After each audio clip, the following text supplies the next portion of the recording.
नमस्कार साथियों, स्वागत है आप सभी का आपके अपने चैनल इंग्लिश विद अर्जुन में। दोस्तों, अगर आप भी बहुत ही कम समय में अच्छी इंग्लिश बोलना, पढ़ना और लिखना सीखना चाहते हैं, तो ये वीडियो खास आपके लिए है। दोस्तों, अगर आप इंग्लिश में कुछ भी नहीं जानते हैं, इंग्लिश में आप पढ़ भी नहीं पाते हैं, तो ये वीडियो आपके लिए ही है। क्योंकि इस वीडियो में मैं बताऊंगा कि किस तरह से एक-एक सेंटेंस को हम पढ़ते हैं, किस तरह से एक-एक सेंटेंस का हिंदी में अनुवाद करते हैं। उसके बाद मैं आपको बताऊंगा हर एक सेंटेंस को कैसे हम ट्रांसलेट करेंगे, उसके बाद इंग्लिश कैसे बोला जाता है, सब मैं बिल्कुल बेसिक से बताऊंगा ताकि आप यहाँ से इंग्लिश सीख पाओ और अपने डे टू डे लाइफ में इसको यूज कर पाओ। तो दोस्तों, बिना देरी के वीडियो को स्टार्ट करता हूँ। वीडियो के लास्ट तक रहेगा ताकि आप यहाँ से कुछ सीख पाओ और अपनी इंग्लिश की मजबूती को बना पाओ। पहला सेंटेंस आपके सामने है, प्लीज चेक योर मैसेजेस। इसका मतलब क्या होता है? प्लीज। दोस्तों, प्लीज हम कब यूज करते हैं? जब हमें किसी को रिक्वेस्ट करनी हो या फिर किसी से निवेदन करना हो, तब हम प्लीज का यूज करते हैं। जैसे कृपया, इसका मतलब होता है कृपया मुझे एक गिलास पानी दो, या फिर प्लीज ये काम कर लो। तो इस तरह के जब सेंटेंस बोलते हैं तो वहां पे हम प्लीज का यूज करते हैं। इसका मतलब कृपया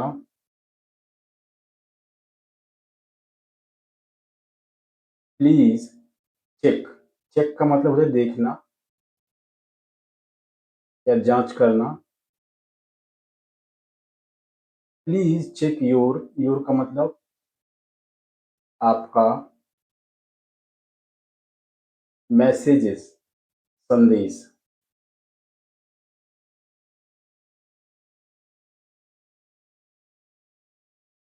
कृपया अपना मैसेज देखना या फिर कृपया अपना संदेश देखना। Please check your messages. कृपया अपना संदेश देखना। इस तरह के सेंटेंस इस तरह से हम बोलते हैं दोस्तों। और आप देख रहे हैं कि एक एक वर्ड को हम किस तरह से आपको बता रहे हैं। आप अगर इसको सीख जाते हैं दोस्त, तो डेफिनेटली आप कुछ ही समय के बाद, कुछ ही दिनों के बाद आप अच्छे से इंग्लिश बोल पाएंगे। ठीक है। नेक्स्ट देखिए, आई वॉन्ट। आई का मतलब मैं, वॉन्ट मतलब चाहना। आई वॉन्ट टू से का मतलब कहना। टू का मतलब होता है को, समथिंग कुछ।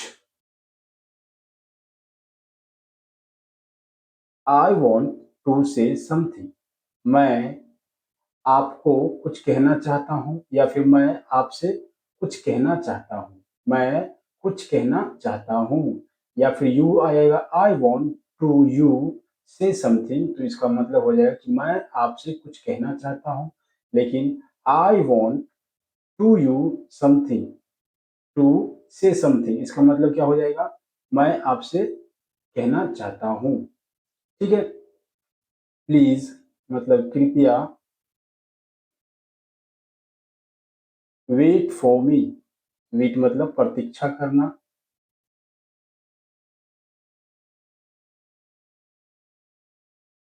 फॉर का मतलब के लिए। माई का मतलब मेरे। फ्रेंड्स का मतलब दोस्त। Please wait for my friends. कृपया मेरे दोस्त का इंतजार कीजिए। Please wait for my friends. कृपया मेरे दोस्त का इंतजार कीजिए। ठीक है। I have no idea. मुझे या मेरे पास नहीं है। तो मुझे या मेरे पास नहीं है, हैव का यूज होता है पास के सेंस में। तो आई हैव नो, मेरे पास नहीं है, या आइडिया। आइडिया का मतलब जानकारी। मेरे पास जानकारी नहीं है। I have no idea. मेरे पास क्या है? जानकारी नहीं है, या मेरे पास विचार नहीं है। तो आई हैव नो आइडिया, इस तरह से हम बोलते हैं दोस्तों। एग्जैक्ट मीनिंग किसी भी वर्ड का नहीं होता है। आपको सेंस पकड़ना पड़ेगा, तभी जाकर आप इंग्लिश बोल पाओगे दोस्तों। ठीक है, कुछ सेंटेंस ऐसे होते हैं जिसकी मीनिंग कुछ होते हैं और उसका सेंस कुछ और निकलता है। तो जब आप इसको डीपली पढ़ते जाएंगे तो आपको समझ में आता चला जाएगा कि किस तरह से हम सेंटेंस को बोलते हैं, और जब प्रैक्टिस करेंगे तो अपने आप अपने आपके मुंह से या फिर आपके टंग पर आ जाएगा। ठीक है, नेक्स्ट सेंटेंस देखिए, don't take it lightly. Don't का मतलब होता है मत या नहीं। टेक का मतलब लेना। टेक मतलब क्या होता है, लेना। इट का मतलब इसे। लाइटली मतलब हल्का। डोंट टेक इट लाइटली, इसे हल्के में मत लेना। इसे हल्के में मत लेना, इसका मीनिंग यहां से यहां तक हो जाएगा, इसे हल्के में मत लेना। Don't take it lightly. ठीक है, let me tell you something. Let का मतलब दो, मी का मतलब मुझे, लेट मी मुझे दो, टेल, टेल का मतलब बताना, यू मतलब आपको, समथिंग मतलब कुछ। Let me tell you something, मुझे आपको कुछ बताने दो। Let me tell you something, मुझे आपको कुछ बताने दो, या फिर let me tell you something, मुझे आपको कुछ कहने दो। तो दोनों का मतलब एक ही है। ठीक है, बताना, कहना। ठीक है, तो इस तरह से हम इंग्लिश को बोलेंगे दोस्तों। ठीक है, प्लीज, जैसा कि मैंने पिछले पहले भी सेंटेंस में बताया, प्लीज का मतलब होता है रिक्वेस्ट के सेंस में। जब भी आप किसी से रिक्वेस्ट करते हैं तो वहां पे आप प्लीज का यूज करेंगे। Please don't love enemy. Don't का मतलब मत या नहीं। लव मतलब प्यार। लव का मतलब होता है प्यार करना। तो don't love enemy, please don't love enemy. Enemy का मतलब होता है दुश्मन। कृपया दुश्मन से प्यार मत करना। प्लीज डोंट लव इनेमी, अपने दुश्मन से, या प्रिया कृपया अपने दुश्मन से प्यार मत करना। इस तरह के सेंस हम बोलते हैं ना कि अपने दुश्मन से प्यार मत करना। तो उस तरह के सेंट जब भी आप बोलेंगे इस तरह के सेंटेंस, तो आप बोलेंगे प्लीज डोंट लव इनेमी, कृपया दुश्मन से प्यार मत करना। I will be go there. I का मतलब मैं, विल बी दोस्तों ये फ्यूचर का सेंटेंस होता है। जब भी हम विल बी का यूज करते हैं तो होंगे, वो होंगे का यूज होता है इसमें। तो जाएंगे, खेलेंगे, इस तरह के, वो वहां घर पर होंगे। तो इस तरह के जो सेंटेंस होते हैं ना, वहां पे हम विल बी का यूज करते हैं। इसका मतलब हो जाएगा होंगे। ठीक है, गो का मतलब होता है जाना, बी का मतलब तो होता है होना, गो का मतलब जाना, देर मतलब वहां। I will be go there, मैं वहां जाऊंगा। I will be go there, या मैं वहां पर होऊंगा। ठीक है, तो वहां का सेंस दे रहा है कि I will be go there, मैं वहां पर होऊंगा फ्यूचर के लिए, तब हम यूज करते हैं I will be go there, मैं वहां पर होऊंगा या मैं वहां पर जाऊंगा।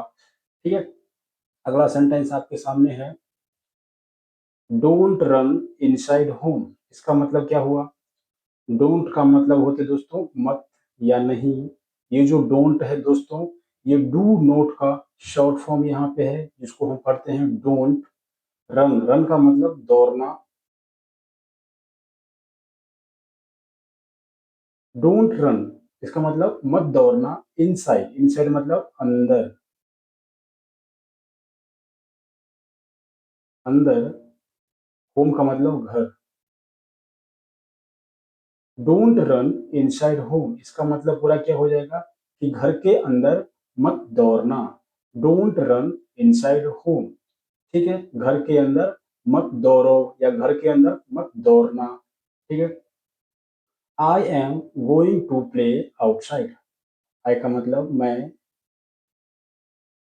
एम का मतलब हूँ, गोइंग जा रहा।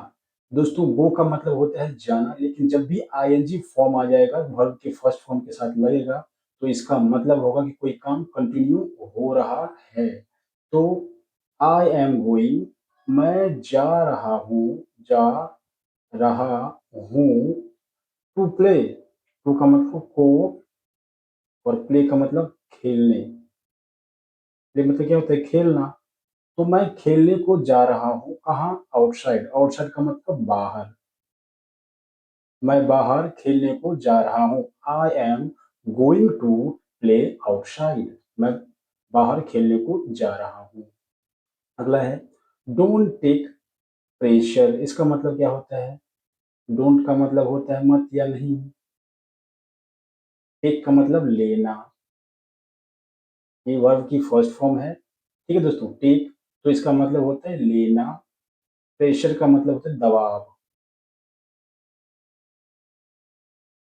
डोंट टेक प्रेशर, दबाव मत लेना या फिर दबाव में मत रहना। डोंट टेक प्रेशर, दबाव मत लेना। ठीक है, जब कोई आप काम करते हैं तो ज्यादा प्रेशर आ जाता है आपके पास, उसको हम क्या बोलते हैं?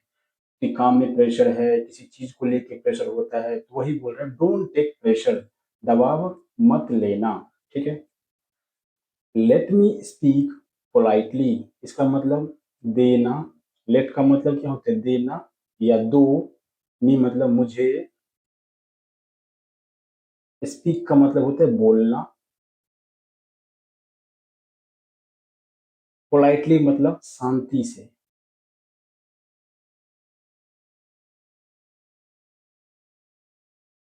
लेट मी स्पीक पोलाइटली, मुझे शांति से बोलने दो। लेट मी स्पीक पोलाइटली, मुझे शांति से बोलने दो। इस तरह के सेंटेंस को हम इसी तरह से बात करते हैं दोस्तों और बोलते हैं इंग्लिश में। ठीक है, तो मैं एक एक वर्ड को आपको बता रहा हूँ ताकि आपकी जो अंडरस्टैंडिंग हो वो हाई लेवल की हो दोस्तों, आप इंग्लिश को अच्छे से और बहुत ही कम समय में समझ पाए। ठीक है। He will, he will bring it. He का मतलब वह।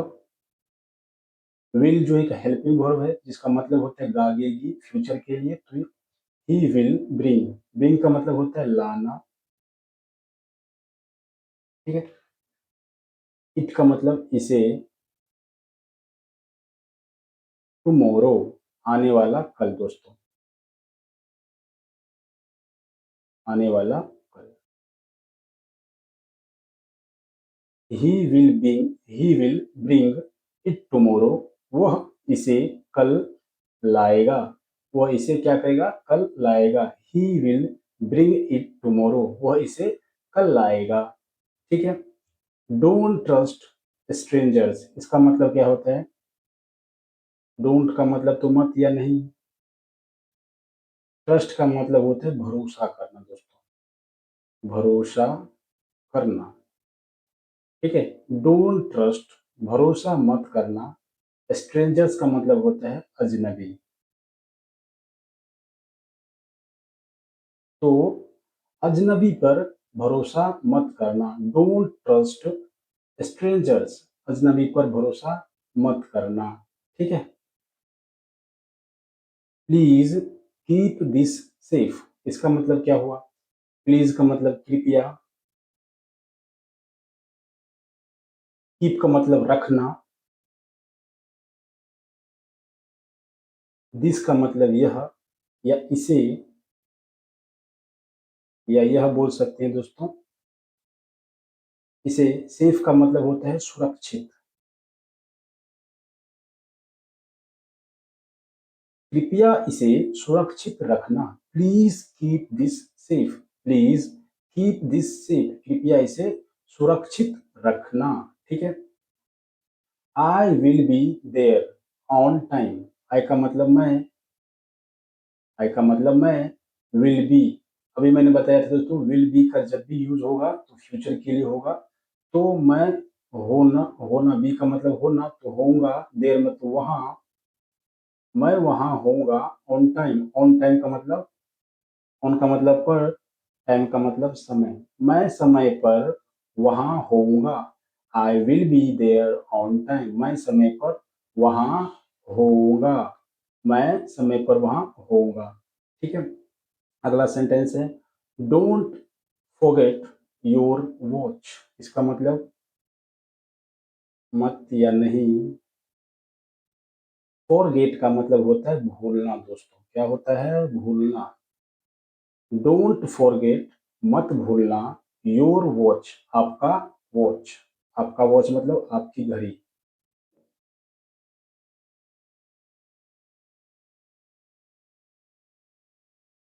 डोंट फॉरगेट योर वॉच, आपकी घड़ी मत भूलना या अपनी घड़ी मत भूलना। डोंट फॉरगेट योर वॉच, अपनी घड़ी मत भूलना। तो दोस्तों ये जनरली सेंटेंस जो है बहुत ही इंपॉर्टेंट होते हैं, जो कि हम डेली लाइफ में यूज करते हैं। जब भी आप किसी से बोलते हैं, जब भी आप किसी से बात करते हैं, या फिर आप कहीं पे जाते हैं, तो इस तरह के सेंटेंस यूज कर सकते हैं। जैसे कि आप तैयार होने के लिए जाते हैं तो आप घड़ी पहनते होंगे, तो आप वहां पे बोल सकते हैं। या भूल जाते हैं तो आप बोलेंगे कि आई फॉरगेट माई वॉच, मैं अपनी वॉच भूल गया। ठीक है ना, भूल गया या मैं भूल जाता हूँ। तो इस तरह के जब सेंटेंस होते हैं ना, तो डोंट फॉरगेट योर वॉच, आप बोल सकते हैं डोंट फॉरगेट योर वॉच, अपनी घड़ी मत भूलना। ठीक है। Let me check my marks. इसका मतलब क्या? लेट का मतलब दो, मी का मतलब मुझे, मुझे दो, चेक मतलब जांच करना। चेक का मतलब होता है जांच करना। मुझे जांच करने दो माय मार्क्स, मेरा। मार्क का मतलब क्या होता है दोस्तों? अंक। तो माय मार्क मतलब मेरा अंक। मुझे मेरा अंक जांच करने दो। Let me check my marks, मुझे मेरा अंक जांच करने दो। You are always welcome. इसका मतलब यू का मतलब आपका, आर का मतलब है, ऑलवेज का मतलब होता है हमेशा, वेलकम का मतलब स्वागत। आपका हमेशा स्वागत है। यू आर ऑलवेज वेलकम, आपका हमेशा स्वागत है। ठीक है। Don't make noise. इसका मतलब डोंट का मतलब तो होता है मत या नहीं। मेक, मेक का मतलब होता है दोस्तों बनाना या करना। तो करना। डोंट मेक, मत करना, नॉइज, शोर। नॉइज का मतलब होता है शोर करना या चिल्लाना। तो डोंट मेक नॉइज, शोर मत करना। डोंट मेक नॉइज, शोर मत करना। I will update you. I का मतलब मैं, विल अपडेट। विल का यूज फ्यूचर में करते हैं दोस्तों, जिसका मतलब होता है वर्ब के साथ गा दिया जाएगा। तो मैं, अपडेट का मतलब होता है सूचित करना। ठीक है ना। तो आई विल, सूचित। आई विल अपडेट यू, यू का मतलब आपको, मैं आपको सूचित करूंगा टुमारो। टुमारो का मतलब कल, आने वाला कल जो होता है उसको हम टुमारो बोलते हैं। तो आई विल अपडेट यू टुमारो, मैं आपको कल अपडेट करूंगा या मैं आपको कल सूचित करूंगा। मतलब कोई भी इंफॉर्मेशन हो जो नया हो, उसके बारे में आप बता रहे हो। आई विल अपडेट यू टुमारो, कि मैं कल आपको सूचित करूंगा। ठीक है। Let's slow this, let's solve this problem. ये दोस्तों सॉल्व है, इसका मतलब होता है हल करना। ठीक है। तो लेट अस का शॉर्ट फॉर्म होता है लेट्स। इसका मतलब होता है चलो हम, सॉल्व, सॉल्व मतलब होता है हल करना। चलो हम हल करते हैं दिस प्रॉब्लम। दिस मतलब यह, प्रॉब्लम का मतलब समस्या। चलो हम समस्या को हल करते हैं। लेट्स सॉल्व दिस प्रॉब्लम, चलो हम समस्या को हल करते हैं। या फिर चलो हम समस्या को समाधान निकालते हैं। तो लेट्स सॉल्व दिस प्रॉब्लम, इस तरह के सेंटेंस इसी के जैसा बोला जाता है और इसी तरह से बोला जाता है दोस्तों। तो आई होप कि ये वीडियो आपको अच्छी लगी हो। दोस्तों आज के लिए इतना ही, मिलते हैं अगले वीडियो में, तब तक के लिए नमस्कार, थैंक यू।